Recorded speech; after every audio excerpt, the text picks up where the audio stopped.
Assalamualaikum warahmatullahi wabarakatuh. Sekarang pertemuan kedua seni budaya. Mungkin pernah kalian mendengar nama saya dan mungkin juga sudah ada yang kenal ya, guru seni budaya, nama saya Haja Rabiah AS. Ya, materi seni budaya untuk kali ini adalah seni lukis. Kompetensi dasar memahami konsep dan prosedur karya seni lukis dengan beragam media dan teknik. Kedua, membuat karya seni lukis dengan beragam media dan teknik.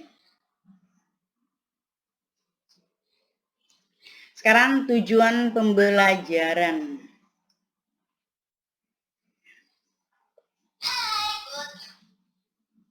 Tujuan pembelajaran pertama adalah siswa mampu mengidentifikasikan beberapa pengertian seni lukis.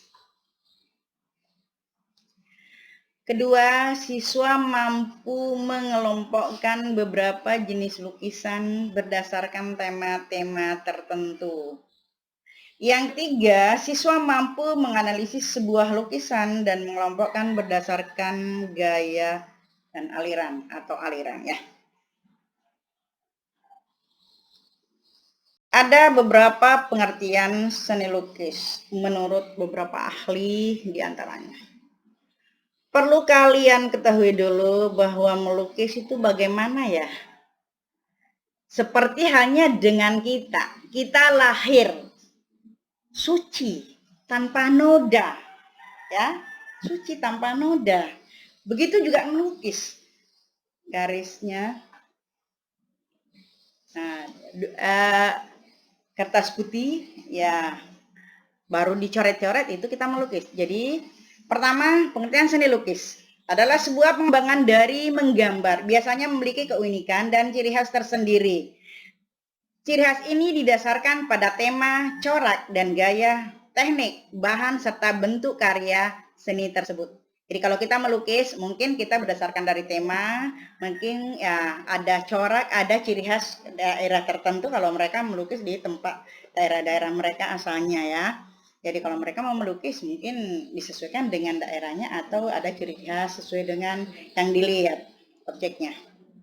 Yang kedua, melukis adalah kegiatan mengolah medium 2 dimensi atau permukaan datar dari objek 3 dimensi untuk mendapatkan kesan tertentu dengan melibatkan ekspresi, emosi, dan gagasan pencipta secara penuh, sehingga sebuah lukisan harus dapat menerjemahkan apa yang ada dalam objek, tema, atau gagasan secara representatif.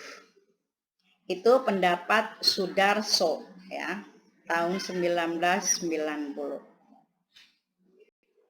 Sekarang lukisan adalah suatu pengalaman artistik yang ditumpahkan dalam 2 dimensional dengan menggunakan warna dan garis. Itu adalah pendapat Sudarsono. Jadi pengalaman artistik yang indah ya, pengalaman-pengalaman yang indah kita tuangkan ke dalam suatu lukisan. Jadi dari beberapa pendapat mengenai lukisan di atas, kita bisa menarik kesimpulan bahwa seni lukis adalah kebebasan kita berkreasi sebagai ungkapan perasaan manusia yang dituangkan dalam bidang 2 dimensional dengan menggunakan garis dan warna. Jadi kalau kita melukis pasti ya unsur-unsur seni lukis itu ada beberapa ya, ada garis, ada titik, ada ruang, ada warna dan lain-lainnya ya. Setelah kalian mengetahui beberapa pengertian seni lukis, ya nanti kita lanjutkan dengan tugas-tugas. Sekarang kita lanjut dengan tujuan berkarya seni lukis. Tujuan berkarya seni lukis ini kita kelompokkan menjadi ya, ada beberapa ya. Pertama, tujuan religius. Apa itu religius? Religius itu berarti hubungan kita dengan Allah, ya. Jadi hubungan kita dengan Sang Pencipta. Jadi tujuan religius menjadikan lukisan dibuatnya sebagai bentuk untuk mendekatkan diri kepada Sang Pencipta sebagai pelindung atau pengampun dosa. Jadi orang yang melukis mungkin dalam tema religius ini ya menggambarkan penyembahannya kepada Allah atau berdoa, itu merupakan tujuan religius. Yang kedua, tujuan kritik sosial.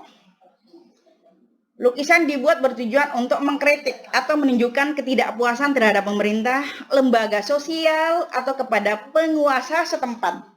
Ide lukisan biasanya berkesenjangan sosial, peristiwa politik, ketidakberdayaan, dan lain-lain. Ini kritik sosial. Di dalam melukis kritik sosial di sini mungkin ada beberapa contoh Anda bisa lihat. Mereka menggunakan slogan-slogan ya, dalam bentuk karikatur.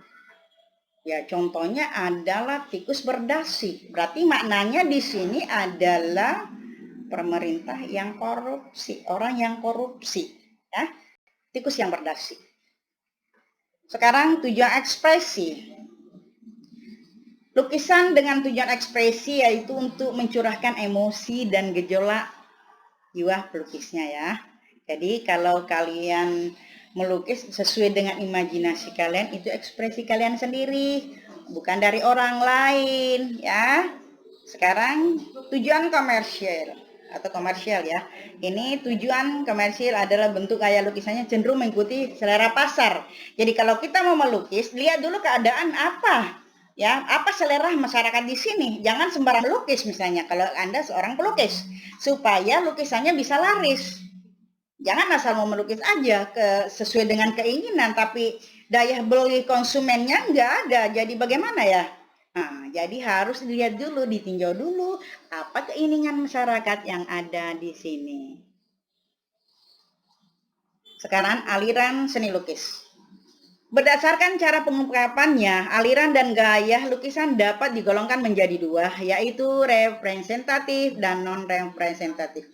Gaya representatif meliputi naturalisme, natural, berarti alami, yaitu seni rupa penggambaran secara alami sesuai dengan keadaan alam. Jadi sesuai dengan apa yang Anda lihat. Kalau misalnya Anda ke pantai Lumpue, Anda melihat keadaan alam Lumpue ya Anda sesuai lukisan yang ada di sana ya. Nah, keadaan alam.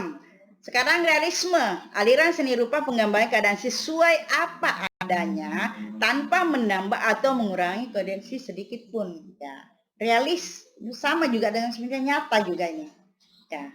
Kalau misalnya Anda menggambar gelas ya sesuai dengan bentuk gelasnya, jangan sampai gelasnya miring-miring. Kalau Anda punya ya objeknya itu harus sesuai dengan apa yang Anda di depan kalian. Romantik yaitu aliran seni rupa yang penggambarnya cerita yang romantik atau berkaitan dengan cinta kasih. Ya di sini mungkin siswa anak-anakku semua suka nih namanya cinta kasih. Mungkin di antara kalian sudah ada ya bilang sayang, tapi belum waktunya ya Naya. Anda belum waktunya untuk pikirkan yang itu. Pikirkan dulu kalian mau belajar dengan baik untuk masa depan kalian ya. Sekarang ekspresionisme, yaitu aliran seni rupa yang penggambarannya sesuai ekspresi atau emosi pelukisnya.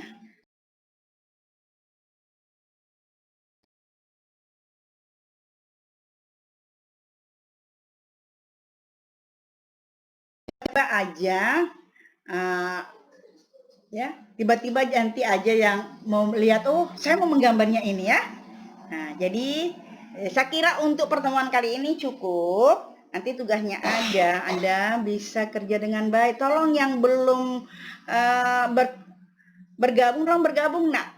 Karena masih banyak saya lihat ada kelas-kelas yang belum bergabung. Ditolong nak supaya bisa diselesaikan tugas-tugas yang ada. Baik tugas pertama dan tugas kedua untuk kalian. Saya kira cukup. Terima kasih. Assalamualaikum warahmatullahi wabarakatuh.